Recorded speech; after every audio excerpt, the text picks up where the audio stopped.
ఏమిటలా నవ్వులు మింగేసేలా చూస్తున్నావు? పులి తన బిడ్డల్ని తనే తింటుంది. అది జంతువు. మనుషుల్లో కూడా అలాంటి జంతువులు ఉంటారని ఇప్పుడే తెలిసింది. అంటే తెలుసున్న బిడ్డని చంపాలన్న నిర్ణయంతో మీరు మీ పాపాల చివరి మెట్టుకు చేరుకున్నారు. వినేసావన్నమాట. అయినా పాపాలు చేయడం నాకేమైనా కొత్త? గత 25 ఏళ్లుగా అదేగా చేస్తున్నాను. పాపాలు చేయడంలో మీకు 25 అనుభవం ఉంటే అవి సహించి భరించడంలో నాకు అంతే అనుభవం ఉంది.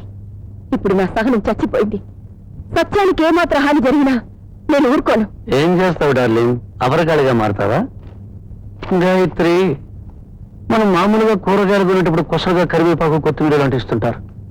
అలాగే ఈ దివాణం దంతాలు కాస్తులతో పాటు నిన్న కొసరగా ఇచ్చాడు మీ నాన్న. అందువల్ల రంగురంగుల చీరలు కట్టుకు, మ్యాచింగ్ గా బ్లౌజులు వేసుకు, నిండుగా నగలు పెట్టుకు. అంతేగాని అసెంబ్లీలో స్పీకర్ లాగా రెచ్చిపోయామనుకో, అసెంబ్లీ రద్దు చేయాల్సి వస్తుంది. మనది అసెంబ్లీ కాదండి. మీరు అనుకున్నప్పుడల్లా రద్దు చేయడానికి సంసారం. అయినా అవన్నీ మీకెలా అర్థం అవుతాయిలేండి. మీకు కావాల్సింది రక్తం గాని రక్త సంబంధం కాదుగా. మీకు ఆఖరిసారిగా చెప్తున్నాను, నా రక్తం పంచుకు పుట్టుకపోయిన సత్యం నా బిడ్డ. నేను బ్రతుకుండగా వాడికి హాని జరగనివ్వను. నేను ఆఖరిసారిగానే చెప్తున్నాను, నా రాజకీయ జీవితానికి అడ్డం కన్నది ఏ రూపంలో వచ్చినా నేను తట్టుకోలేను. అది తల్లైనా తండ్రైనా బిడ్డైనా నాకొకటి. నీ బిడ్డ ప్రాణాలను కాపాడుకోవాలనుకుంటే వాడితో నా దారికి అడ్డు రావద్దని చెప్పు. లేకపోతే వాడిని చంపడం ఖాయం. ఎవరు ఆపలేరు. నేనాపుతాను. ఎలా? నన్ను చంపేస్తావా? అంత పాప నేనెందుకు చేస్తానండి? మీ రాజకీయ ప్రయోజనాల కోసం ఎన్నో అరాచకాలు చేశారు. పదవి నిలబెట్టుకోవడం కోసం ఎన్నో నిండు ప్రాణాలు తీశారు. ఇప్పుడు ప్రభుత్వం మీ గతాన్ని తవ్వడం మొదలుపెట్టింది. మీ పేరు సిబిఐ దాకా వెళ్ళింది. ఇటువంటి పరిస్థితిలో మీ భార్యనన్న నేను అప్రూవర్గా మారాననుకోండి, కట్టుకుని వాడి గురించి భార్య అబద్ధం చెప్పినా చట్టం అది నిజమని నమ్ముతుంది. అలాంటప్పుడు మీ గురించి నాకు తెలిసిన పచ్చి నిజాలు వాళ్ళ ముందు ఉంచాననుకోండి. అలా జరగకుండా ఉండాలంటే నా బిడ్డ క్షేమంగా ఉండాలి.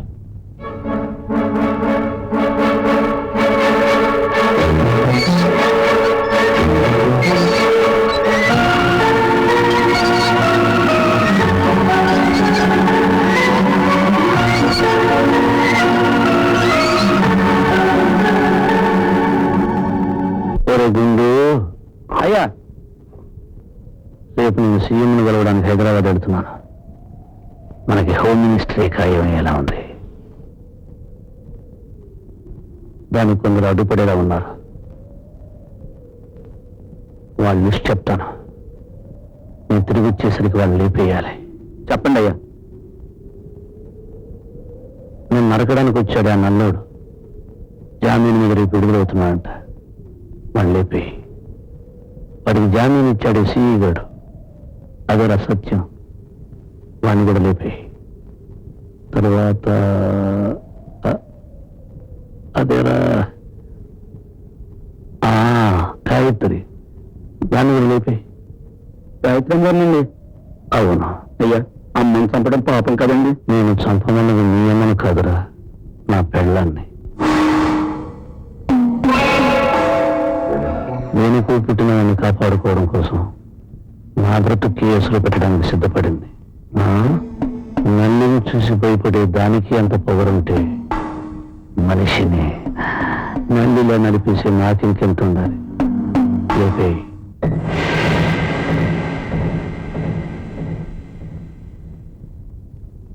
ఏమిటికి ఉన్న వాళ్ళ మౌనంగా ఉన్నావు? ఎన్నాళ్ళు చంపుకున్న ఆత్మాభిమానాన్ని పెద్దరికాన్ని ఒక క్షణం బతికించుకుని ఒక్క మాట చెప్తాను. ఏమీ అనుకోగా అవుతారు? అవుతారమని పిలిచేసావుగా, ఇంకనుకోవడానికి ఏముంది చెప్పు. నువ్వు చేసిన ద్రోహానికి తులసమ్మ బలైపోయింది. ఇప్పుడు గాయత్రిని చంపాలనుకుంటున్నా. ఆడదాని ఉసురు తగిలి మహామహా సామ్రాజ్యాల మట్టిలో కలిసిపోయాయి. గుర్తుంచు. అవన్నీ పిచ్చి నమ్మకాలు.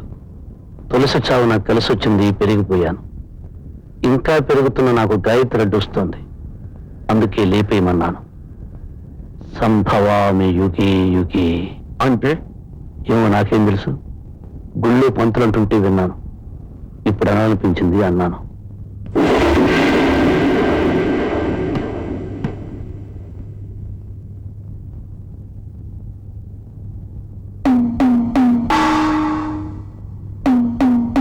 ఏంటి అలా చూస్తున్నారు? ఇది ఆఖరి చూపేమోనని. ఎవరికి? నీకా నాకా? నాకే. ఊళ్ళో గొడవలు జరుగుతున్నాయి కదా, నన్ను చంపేస్తారేమోనని అనుమానం. నిప్పు పెట్టిన వాళ్ళు తప్పించుకుంటారు గాని తగలబడరు. పోనీ నిన్ను చంపచ్చుగా? నన్ను చంపేటంటే ప్రేమ ఎవరికుంటుంది? నీకు తప్ప.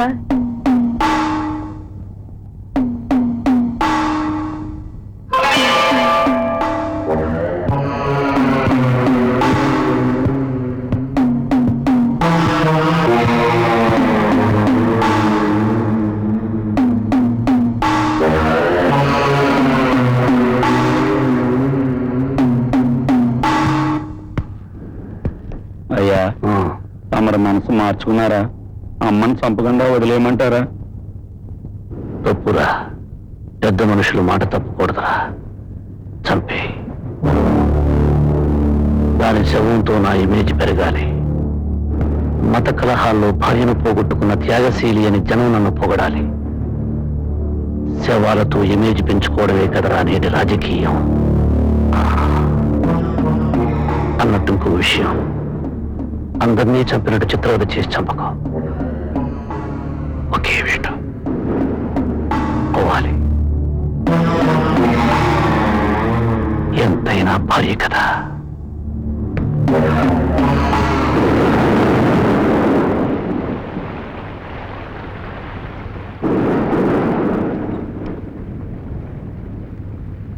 వెంకన్న, ఏంటి ఇక్కడ నిలబడ్డావు? అన్నం పెట్టమంటావా? ఇన్నాళ్ళు మీ చేతి తిండే తిన్నానమ్మా. మీరు నాకు అన్నం పెట్టిన అమ్మ. కానీ ఎందుకు పనికిరాని నన్ను అయ్యో ఒక మనిషిని చేశాడమ్మా. అయ్యా, నాకు దేవుడమ్మా. అలాంటి దేవుడు చెప్పిన మాటను నేను కాదనడం పాపం కదమ్మా. ఏమిటో నువ్వు మాట్లాడేది? అయ్యో, మిమ్మల్ని చంపేయమన్నాడమ్మా. నన్ను క్షమించండి అమ్మా.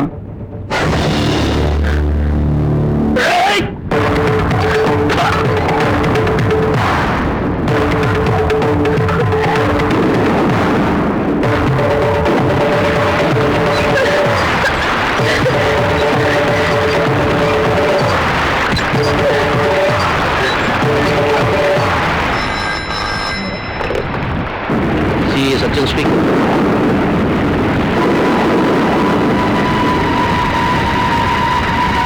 ఎవరు మాట్లాడు? సురేష్ సార్, నువ్వు వెంటనే కానిస్టేబుల్స్ తీసుకుని నల్లోడి ఇంటికి వెళ్ళు. అతని మీద అటాక్ జరగచ్చు ఇన్ఫర్మేషన్ వచ్చింది. అలాగే సార్. నేను వేరే ఇంపార్టెంట్ పని మీద వెళ్తాను. Be careful. Okay sir.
ఎక్కడికి తీసుకెళ్ళకు.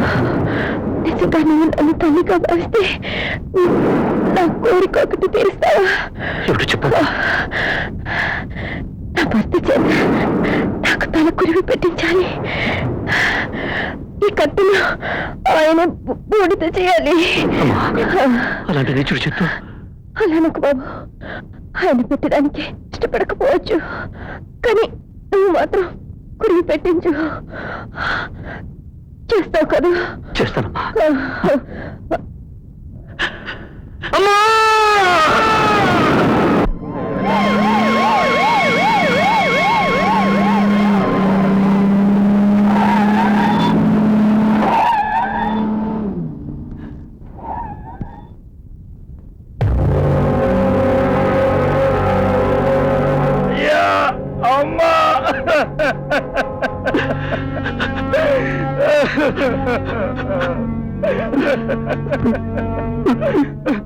గోవిందం ఎక్కడ? ఒంట్లో బాగోలేదని ఇంట్లోనే ఉన్నాడండి అయ్యా. నన్ను మోసం చేసి దిక్కులేని వాడి చేసి వెళ్ళిపోయా. జీవితంలో నీ మనసుని, ప్రేమని, ఆప్యాయతని అన్ని నాకు పంచావు. చవును మాత్రం ఆ కేసులు పచ్చలేదు. బాధపడకండి అయ్యా. మీరెంత బాధపడినా పోయినమ్మ తిరిగి రాదు కదండి అయ్యా. ముందు జరగాల్సింది చూడండి అయ్యా, చూడండి అయ్యా.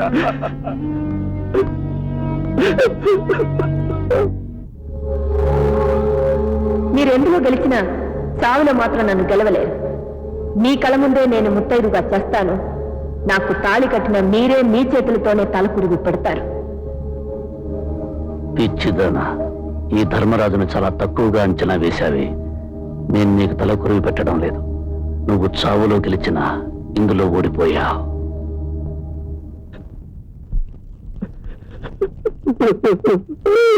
అయ్యో, కట్టుకున్న దానికి కన్న తండ్రికి నిప్పు పెట్టే దౌర్భాగ్యమాచారం ఎవరు కనిపెట్టారు? రావల్ల యాదు, రావల్ల యాదు, రావల్ల యాదు.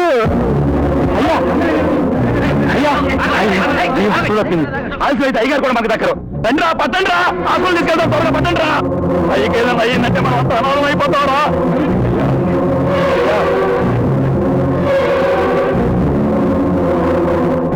జాగ్రత్త దింపండి రా.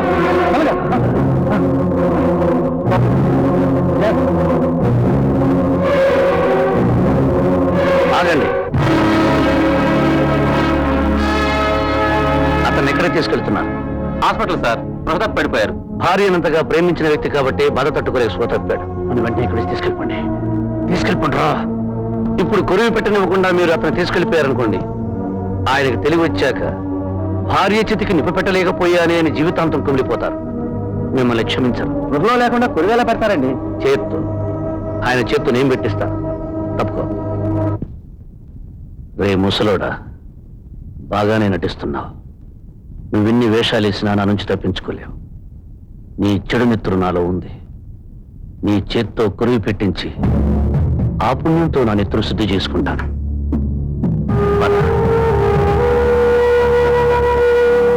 తీసుకెళ్ళండి.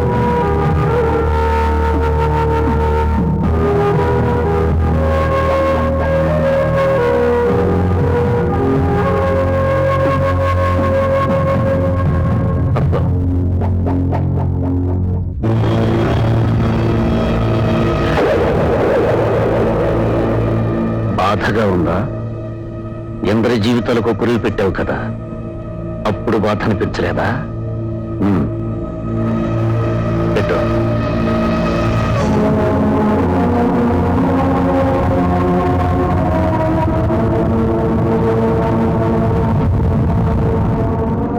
అమ్మా, నిన్ను బ్రతికించుకోలేకపోయినా నీకు ఇచ్చిన మాట బ్రతికించుకున్నాను.